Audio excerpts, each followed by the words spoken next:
All right, Alyssa, what is on your radar?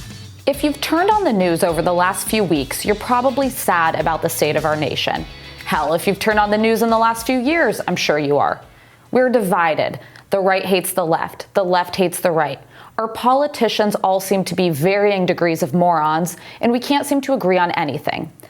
I'll be honest, between rising COVID deaths, widespread vaccine skepticism, the devastation in Afghanistan, a president who seems at best incompetent, and a former president who seems to just want to light a match and watch things burn, I fall into the trap of feeling bad about America. But oftentimes bad moments in our history reveal the best in the collective character of our nation. And the best among us are not the politicians.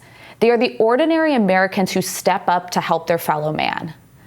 I think of Delta Airlines pilot Alexander Khan, the son of Holocaust survivors, who volunteered to transport Afghan evacuees from Ramstein Air Base in Germany to Dulles as part of the Civil Reserve Air Fleet. He and his crew used their own money to buy diapers, wipes, coloring books, and balloons for the young refugees on board. I think of a group of Afghan war veterans who started Allied Airlift 21 to help evacuate interpreters and their families from the country. Another group of veterans that call themselves Team America formed an ad hoc operation to help get Afghan allies to safety. Where our leaders have failed, ordinary Americans are stepping up to show who we are. And then there are stories of communities stepping up to help newly relocated Afghan refugees feel at home. One story from Iowa Falls tells of a community coming together to welcome their new neighbor, an Afghan interpreter, who may not look or sound like them, but who shared their values. A farmer in Iowa in that town who's gotten to know the Afghan interpreter, described him as, quote, more American than most of us. He'd do anything for anyone. The last few years, we've had to grapple with social justice, questions of systemic racism in the U.S., an insurrection on the U.S. Capitol, people on the right and left feeling disenfranchised, whether rightly or wrongly so, from the right to vote. We've seen more than 600,000 fellow Americans die from a virus, and we've seen tens of millions lose their jobs and struggle to make ends meet. It's undoubtedly a hard time for our country. But moments of tragedy can also reveal not just what is bad about America, but what is so very good about it. Bill Maher jumped in to defend America against America bashing this past weekend, and to remind us all to get some perspective. In a viral rant, he asked the question, what's the lesson of Afghanistan? Maybe it's that everyone from the giant dorm room bitch session that is the internet should take a good look at what real oppression looks like. He went on to say, what's the lesson of Afghanistan? Maybe it's that everyone from the giant dorm room bitch session that is the internet should take a good look at what real oppression looks like. Ask your maid. Ask your Uber driver. Ask the Asian woman giving you a massage. He went on to say, talk to any refugee who came to America. They will tell you, quote, if you knew about the country I came from, you would stop shitting on your own. He then rightly mocks Republicans for over-romanticizing America, but argues that liberals have gone too far in the other direction, saying, if you think America is irredeemable, turn on the news. There's a reason Afghan mothers are handing their babies to Americans, and we should take them. Well said. Listen, maybe our elected officials are morons. Maybe they are rarely the best among us, and maybe we do enact bad policies at times. But we are also an incredibly privileged nation, and we are surrounded by mostly good, decent, real Americans. Perhaps if the past few weeks can teach us anything, it's to focus less on our perceived microaggressions and hating each other, and instead try to see the good in one another. We are so incredibly lucky, it's hard to encapsulate. Let's focus on the great among us, the people offering their homes to refugees, the veterans working around the clock to help innocent Afghans, the pilot volunteering to evacuate those in need. The politicians continue to fail us, but we can be proud of good Americans. Kim, I want to hear your take. You know, you're a daughter of refugees who came over from Vietnam. How are you feeling about sort of the state of our country and our elected officials versus real Americans? Well, I think you bring up really great points in that, people that come here from other countries really do love America.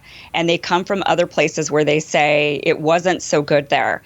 And even recently, I was speaking to a woman that she had come from even Haiti, and she was saying, I love America. It's, there's no corruption here. I get paid what I'm being told I'm getting paid, and so I think that there is, like you mentioned, it tends to be from the left, typically, this sort of rhetoric that America is this horribly racist country, that there's, and I've never agreed with that, much to the chagrin of many that come after me for saying I actually believe America is one of the least racist countries on earth. And just traveling around the world and talking to people, you kind of find that out real quickly. But at the same time, I also do see that America needs some work. Like you mentioned, conservatives tend to gloss over sort of the downfalls of America. And of course, we need to improve, and we need to always be focused on that. But I do think that by and large, comparatively to most of the places around the world, America is still absolutely one of the best places you could possibly live. Do we have problems? Yeah. Are we trying to fix those problems? Yeah. I hate it when people say to me, if you don't like it here, then leave. No, I'm trying to fix it so I can stay, right? But I think it's great, and it can only be better. Ryan, what are your thoughts? I mean, Bill Maher's point as a basic matter of fact that the standard of living in the United States is better than it is in most countries or almost anywhere else in the world. Okay, fine, but it's a little more complicated than that. He kind of glosses over, exactly how it is that we enjoy such privilege here in the United States. I mean, think about the country. He's talking about Afghanistan, where we spent the 1970s and 80s undermining their effort to create to grow their economy, to create an inclusive society. You talked about Haiti. We spent 200 years undermining that country. Where else do immigrants come from here that Bill Maher would have as his maid or his masseuse or his Uber driver that he'd be talking to about how great America is relative to their country? Well, Mexico, El Salvador, Nicaragua, Honduras, Guatemala, all countries that we actively spent the second half of the 20th century undermining their ability to create decent societies for them, and for the purpose of extracting profit from them. Yeah, and from raising our own standard of living. So yes, congratulations to us. We have a higher standard of living than they do. Yeah, but we won. Okay, pat ourselves on the back. We also can't gloss over the hundreds of millions of dollars we've invested in financial aid to the entire Northern Triangle, anti-corruption efforts. We've invested in the structure of most of these countries. We're currently helping Haiti in the aftermath of both the presidential assassination as well as the natural disaster that they faced. So, I mean, it's a totally fair point, but we're also the most generous nation on earth. Except most of the money was stolen by corrupt elites that we propped up. And then we put debts on the backs of people, and then we require them to reduce their social services in order to pay the debts back to us. And then we're like, what's wrong with these countries?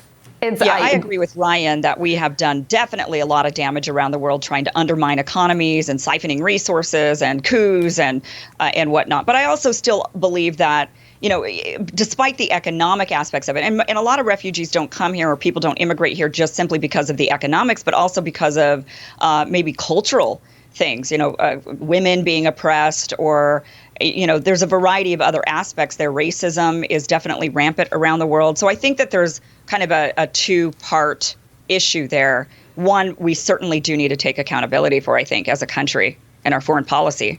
Yeah, I would generally agree. I think it's kind of two different points. There's a huge discussion about the way that the U.S. has misused its resources and undermined countries abroad. There's also an argument for the help that we've done to assist so many around the globe.